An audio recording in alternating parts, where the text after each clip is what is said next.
Je sais pas trop ce que vaut cette nouvelle déco, je sais pas. Salut à tous. Non, bah pourquoi salut? Oula, c'est nouveau ça. Alors aujourd'hui, comme annoncé dans la dernière vidéo, je fais sur le thème figure d'histoire et je vais vous parler d'un personnage assez sombre. Le précédent était pas mal non plus, le fantôme de l'opéra.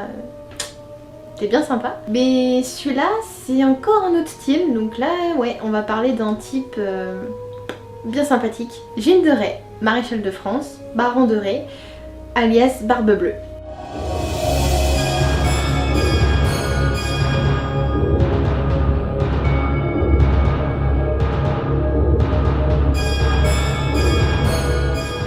Donc ce cher monsieur est né en 1404 et il faisait partie d'une des familles les plus importantes du royaume. Il a participé à la guerre de 100 ans et il a combattu auprès de Jeanne d'Arc qu'il a même demandé. Et il a eu l'autorisation du roi d'ajouter le symbole de la royauté sur son propre blason, donc la fleur de lys. Tout ça, c'est bien beau, mais ce qui fascine le plus en fait chez Gilles de Rais, c'est surtout sa légende noire. Parce que oui, derrière cette belle image de combattant héroïque, Gilles de Rais avait des délires très particulier, ouais. Ce qui a causé sa perte. Bon, même sa mort.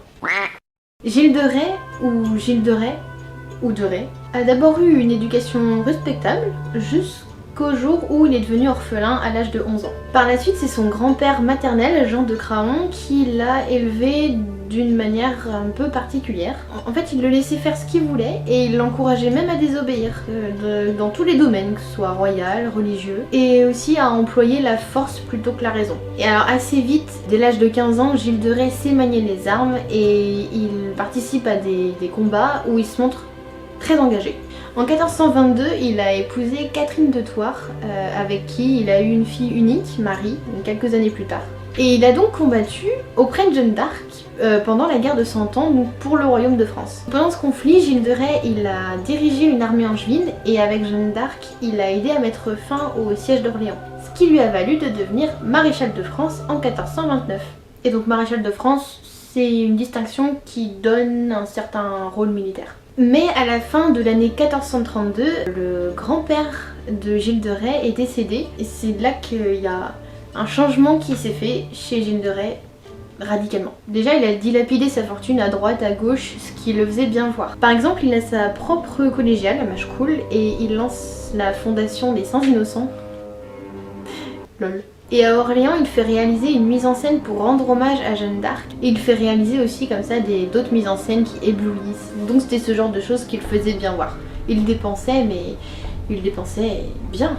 Et l'apparence chez lui avait une place très importante. Il fallait qu'il brille aux yeux des autres. Il cherchait même à être plus important que les plus importants. Mais à côté de ça, il avait aussi des habitudes qui le faisaient passer pour fou. Parce que par exemple, il errait tout seul dans les pièces les plus désertes de ses châteaux. Ou aussi dans les rues, dans les champs jusqu'à tard le soir.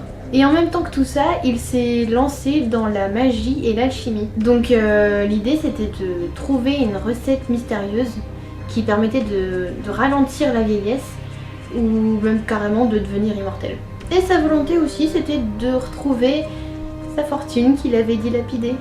Il est complètement cinglé. Pour ça, il faisait une évocation du diable, donc Satan, et il croyait même en sentir la présence. Et là, poussé par ses croyances naïves et aussi par des charlatans en tout genre, il s'est mis à enlever et à tuer des enfants. Le plus souvent, c'était des garçons. On pense qu'il y en a eu plusieurs centaines. En fait là, son grand-père étant mort, il n'avait plus aucune limite et il pouvait concrétiser ses délires. Mais par rapport aux alchimistes de son époque, il semblerait que ces pratiques étaient quand même assez étonnantes et délirées. Donc pour les personnes sensibles, c'est le moment pour vous de couper le son, je vous ferai signe quand ce sera bon pour vous. Ce que faisait généralement Gilles de Rais, c'était du coup faire enlever un enfant, s'arranger pour qu'il ne crie pas, avoir une relation sexuelle avec lui et directement l'égorger ou le décapiter. Mais il s'en tenait pas qu'à ça parce que après la mort de l'enfant, il l'embrassait et pour ceux qui lui plaisaient le plus, il restait à observer le corps refroidir et pour certains, il ouvrait le corps pour observer les membres. Ça vous ennuie si je vomis? Pour lui, ça lui procurait autant, voire plus de plaisir que la relation sexuelle. Le descriptif des horreurs est terminé, vous pouvez remettre le son. Et ce qui est contradictoire chez lui, c'est qu'il gardait son côté pieux et son service à la religion pour sauver son âme. Donc lui, il fait des horreurs, il fait tout pour les laver, et puis il recommence, et ainsi de suite. Et j'ai tué 3 personnes. D'accord. Et dis pardon. Pardon? Voilà, c'est bon. C'est tout? Ouais. Ah bah trop bien, bah parfait, je peux recommencer du coup. Oui, mais faut revenir après. Ah ok, génial, merci beaucoup. En fait, le truc, c'est que lorsqu'il participait aux batailles, là, il était permis de faire couler le sang. Ce qu'il devait déjà probablement apprécier. J'aime me battre. Et du coup, vu le contexte, bah ça ressortait pas tellement.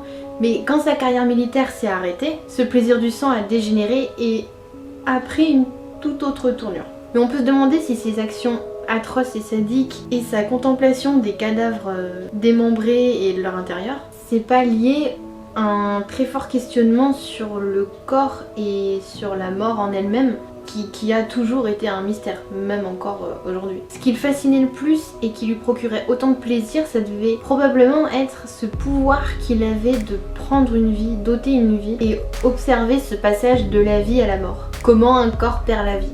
On n'a pas d'autre motivation dans la vie. Il y avait dans sa façon de paraître et de faire ses crimes une certaine mise en scène, lui qui aimait en faire. Mais en 1437, il y a des choses pas jolies qui ont commencé à circuler au sujet de Gilles de Rais, puisque 2 squelettes auraient été retrouvés dans un de ses châteaux. Combien? 2! Oh, ça fait pas tellement. Car Gilles de Rais possédait plusieurs châteaux. Donc il y avait celui de Machecoul, donc en Loire-Atlantique, et aussi le château de Tiffauges en Vendée. Donc on peut encore le voir aujourd'hui. Il en manque une bonne partie, mais il y a encore des parties à visiter. Et en saison, il y a régulièrement des spectacles de théâtre ou musicaux sur cette période de l'histoire. Là-bas, Gilles de Rais a encore eu des pratiques très particulières et horribles, et il faisait des évocations de Satan. Rebouchez-vous les oreilles pour les personnes sensibles. Pour ça, il lui a offert un jour un cœur et du sang d'un enfant dans un récipient. C'est bon. Et voilà, après ce genre de choses, il demandait pardon et puis il recommençait. Non mais vous êtes quand même bien allumé. Alors on se demande s'il avait pas des complices, et peut-être qu'il y avait les serviteurs qui pouvaient s'intéresser aux mêmes choses que lui. Par contre, l'évêque de Nantes, lui, il était pas dupe, et en 1440, il s'est vraiment penché sur la question et il a fait arrêter Gilles de Rais. Et là, il a été accusé de, je cite, je sors mes fiches, apostasie hérétique, évocation des démons, crimes et vices contre nature avec des enfants de l'un et de l'autre sexe selon la pratique sodomite. Gros dossier. Alors, au début, il a nié, puis avec les complices, ils ont tout balancé. Et maintenant, je vous dis tout! Même les pires choses, les pires détails, et c'est d'ailleurs comme ça qu'on sait aujourd'hui le déroulé précis de ses crimes. Et Gilles de Rais, il a dit qu'il agissait ainsi selon ses envies, son imagination, et, je cite, qu'il faisait ça donc seulement pour son plaisir et sa délectation charnelle. En 1440, les complices ont été tués et Gilles de Rais, lui, il a dû payer une amende et a été excommunié. Mais il a supplié pour ne pas être excommunié, ce qui lui a été accordé. Mais bon, il a fini par être condamné à mort, il devait être pendu et brûlé. Mais là encore, Gilles de Rais a demandé à ce qu'il y ait toute une procession au moment de son exécution et à ce que son corps ne soit pas entièrement brûlé et mis en cercueil dans l'église à Nantes où reposaient les personnes les plus importantes de la région. Hyper pâle nord. Mais vous savez quoi? Ça a été accordé. Du coup, son corps a bien été retiré des flammes avant qu'il disparaisse complètement et il a été déposé dans l'église Notre-Dame du Carmel à Nantes. Non mais c'est débile cette histoire. Mais bon, son corps a vraiment disparu pendant la Révolution quand l'église a été pillée. Finalement, si on connaît Gilles de Rais, c'est pas tellement pour sa vaillance au combat auprès de Jeanne d'Arc ou ses bienfaits religieux, mais plutôt pour ses horreurs, pour les crimes qu'il a commis, ce qui a ensuite inspiré des histoires. Puisque, en effet, on pense que c'est Gilles de Rais qui a inspiré le personnage de Barbe Bleue de Charles Perrault. Et d'ailleurs, le château de Tiffauges en Vendée, on l'appelle le château de Barbe Bleue. Charles Perrault était un auteur du XVIIe siècle et il a publié pas mal de contes qu'on connaît encore aujourd'hui. Donc t'as La Belle au bois dormant, Cendrillon, Le Chat botté, Le Petit poussé, Barbe Bleue, et beaucoup d'autres, je vais pas tous les dire. En fait, Perrault, il a sans doute mis sur papier et réadapté et mêlé des contes qui se transmettaient à l'oral. Et alors, pourquoi Barbe Bleue? D'où vient ce nom? C'est sans doute pas parce qu'il a une barbe bleue comme on s'imagine, mais justement tellement noire que ça fait des reflets bleus, un peu comme les plumes de corbeau. C'est une explication à ce nom. Dans ce conte, Barbe Bleue fait peur à tout le village, parce qu'il a la barbe bleue, et aussi parce qu'il a épousé plusieurs femmes dont on n'a jamais entendu parler par la suite. Et comment vous expliquez-vous ça, vous? Et il épouse à nouveau une jeune femme, la cadette d'une famille. Et, bon, elle est un petit peu innocente sur les bords. Elle cherche l'oseille, la sécurité. Et un jour, Barbe-Bleue doit s'absenter, donc il confie les clés de son château à sa femme et lui dit qu'elle peut en faire ce qu'elle veut, mais qu'elle ne doit jamais ouvrir la pièce qui s'ouvre avec la plus petite de ses clés. Après son départ, sa femme fait sa vie, elle amène des invités chez elle. Sauf que la tentation de découvrir ce qu'il y a dans cette pièce interdite est trop forte, et donc elle laisse tomber ses invités et elle se dirige vers cette pièce. Elle prend donc la plus petite clé, elle ouvre la pièce, elle voit un sol couvert de sang et le long des murs, des femmes attachées et égorgées. Du coup, la femme est tellement choquée et effrayée qu'elle laisse tomber la clé. Quand elle reprend ses esprits, qu'elle ferme la porte et tout, elle voit que sur la clé, il y a du sang qui est resté. Donc elle la nettoie, sauf que ça part pas. Et quand Barbe-Bleue revient et qu'il lui demande le trousseau de clés, elle le lui rend, mais pas la plus petite. Sauf qu'il est pas con, il s'en rend compte. Donc il la lui réclame, il la lui rend et elle est cramée, il y a du sang dessus. Donc là, il voit qu'elle lui a désobéi et il lui annonce qu'elle va subir le même sort que les femmes qu'elle a vues dans le cabinet. Mais bon, allez, il lui laisse un petit temps pour prier quand même. Du coup, sa femme en profite pour demander à sa sœur qui était parmi les invités d'aller guetter en haut l'arrivée de ses frères qui devaient les rejoindre. Et c'est là qu'il y a la fameuse phrase « Anne, sœur Anne, ne vois-tu rien venir ?» Mais non, elle voit rien en fait. Et le temps il passe et Barbe-Bleue, il s'impatiente là, le temps est passé. Sauf que Douce, elle fait tout pour retarder le moment. Anne, tu vois rien venir, non je vois rien. Bon. Et vient le moment où elle peut plus retarder en fait. Et sauf que là... Attends, une minute, je vois quelque chose. Il y a deux cavaliers qui approchent. Les deux frères débarquent. Surprise, motherfucker! Barbe-Bleue fuit, mais il le rattrape et il l'éventre. Et par la suite, la jeune femme, elle hérite de tous ses biens et elle se remarie avec un mec bien. Je suis pas sûre de la morale de l'histoire. Et dans ce conte, on retrouve ce côté malsain, sanguinaire et sexuel aussi de Gilles de Rais. Ce personnage, au caractère très particulier, a du coup inspiré d'autres artistes, notamment dans la musique. Comme par exemple, il y a Bartók qui a composé un opéra, Le Château de Barbe-Bleue, au début du XXe.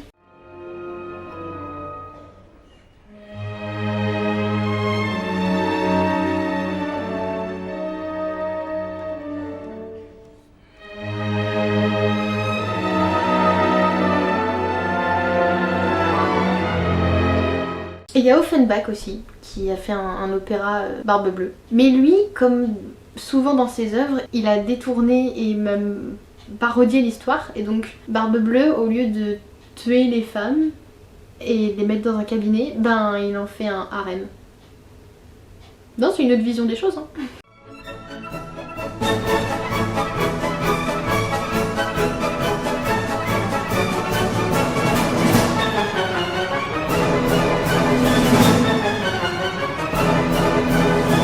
Il y a aussi eu un opéra pour enfants d'Isabelle Aboulker qui a été fait en 2002. C'est Douce et Barbe-Bleue. Et ça me fait rire parce que quand j'étais dans la chorale d'enfants au conservatoire, j'avais fait ce spectacle-là, Douce et Barbe-Bleue, avec... il y avait des solistes, il y avait toute une mise en scène et tout. Et c'était ma première expérience de la scène, enfin de faire un spectacle comme ça avec une mise en scène et j'avais trop kiffé. Je m'en souviens encore. Dans cette expérience, je me souviens vraiment des dernières répétitions avant la première, des coulisses, bref, là je m'éloigne du sujet, mais... Et d'ailleurs, attends, alors, c'était ça, attends. Et du coup, ça c'est le livre en fait de cet opéra pour enfants. Donc t'as le CD ici, qui fait la clé de l'autre côté, t'as vu, c'est bien fait. Hein. Voilà, et puis après, dedans, t'as l'histoire, les paroles des chansons, et les petites illustrations comme ça. Et je me souviens encore des chants qu'il y avait, tu sais, Anne sera... Ça m'a trop marqué ce truc. Non, moi je la connais la véritable femme. Ah ouais, il y avait une chanson qui était trop difficile. C'était quand il y a un festin chez Barbe-Bleue et que du coup il y a un défilé de bouffe et mais genre du foie gras, du pâté, de machin, de la tartiflette. Il n'y avait pas de tartiflette mais tu vois le délire. Et c'était que des trucs comme ça, et fallait qu'on se souvienne de l'ordre de chaque plat, et c'était une galère. C'est vrai que des fois on faisait des répétitions, c'était vraiment, vraiment centré là-dessus. Voilà, le grand bal, c'est ça. Mais regarde, attends.